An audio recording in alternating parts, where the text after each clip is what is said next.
नमस्कार बंधुरा आमी दुर्बा चले एसेছি আবার একটা নতুন রেসিপি নিয়ে। আজকের রেসিপি হলো হাতে মাখা চিকেন।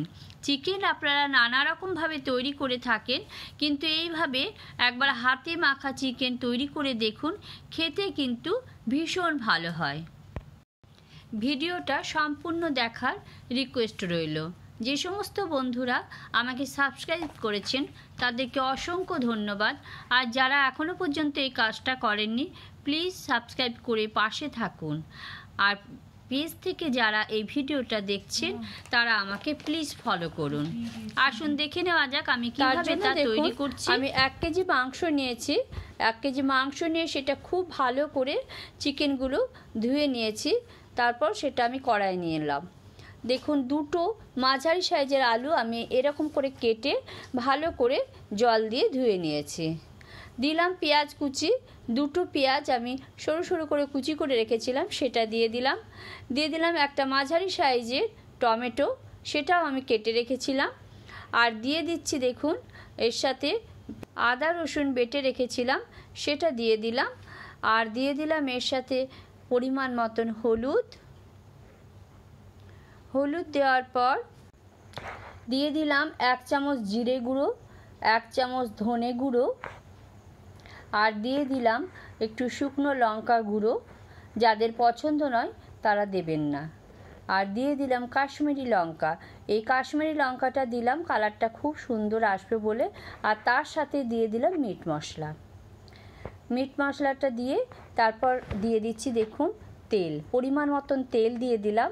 এবার তেলটা দিয়ে খুব ভালো করে কিন্তু সমস্ত কিছু মাখিয়ে নিতে হবে। তার সাথে দিয়ে দিলাম কতগুলো কাঁচা লঙ্কা। আপনারা যদি ঝাল বেশি পছন্দ করেন তাহলে একটু কাঁচা লঙ্কা বেটেও দিতে পারেন এর সাথে।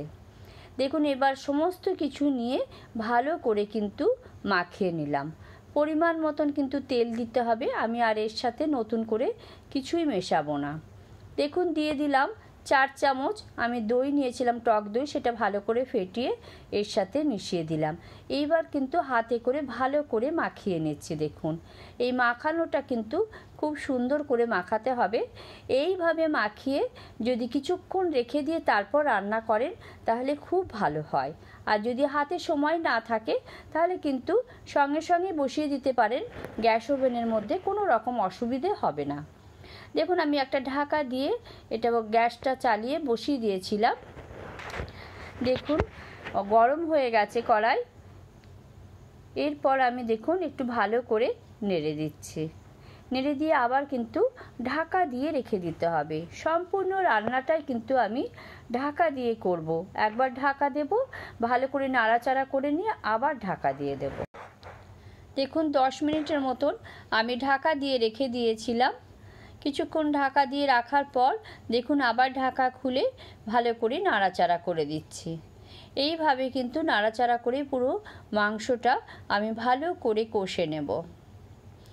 দেখুন নাড়া হয়ে গেছে, আবার আমি ঢাকা দিয়ে দিলাম। দেখুন কিছুক্ষণ ঢাকা দিয়ে রেখে দিলাম। ঢাকা দিয়ে রাখার পর আবার আমি ঢাকাটা খুলে দেখুন এইভাবে নাড়ছি।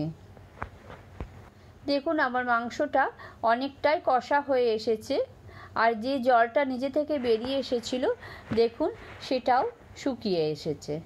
আবার ঢাকা দিয়ে দিলাম। এই মশলা যখন তেল ছেড়ে দেবে তখনই বুঝতে হবে যে চিকেনটা খুব ভালো করে কষা হয়ে গেছে। দেখুন আবার ভালো করে নেড়ে দিলাম।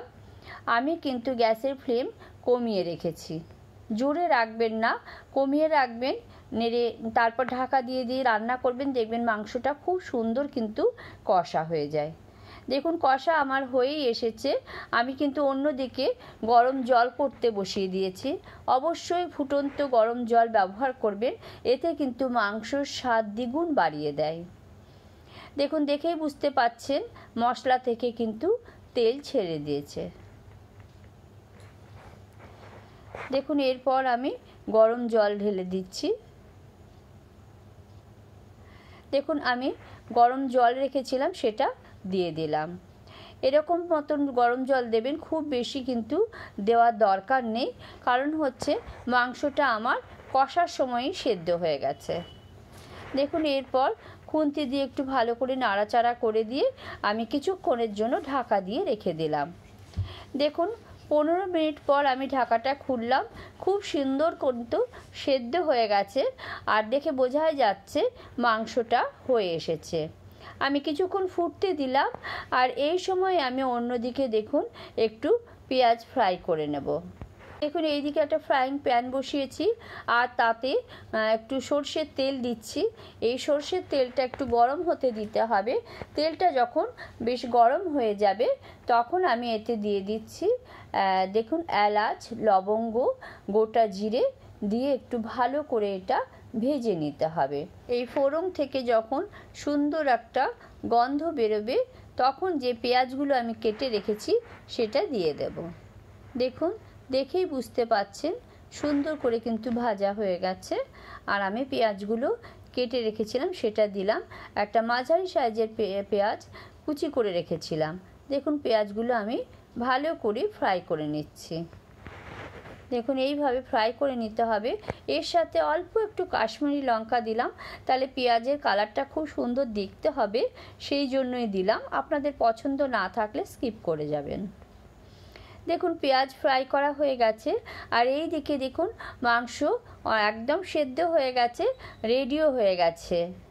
দেখুন এই সময় পেঁয়াজটা আমি দিয়ে দিলাম। পেঁয়াজটা দিয়ে খুব ভালো করে কিন্তু নাড়াচাড়া করে দিতে হবে।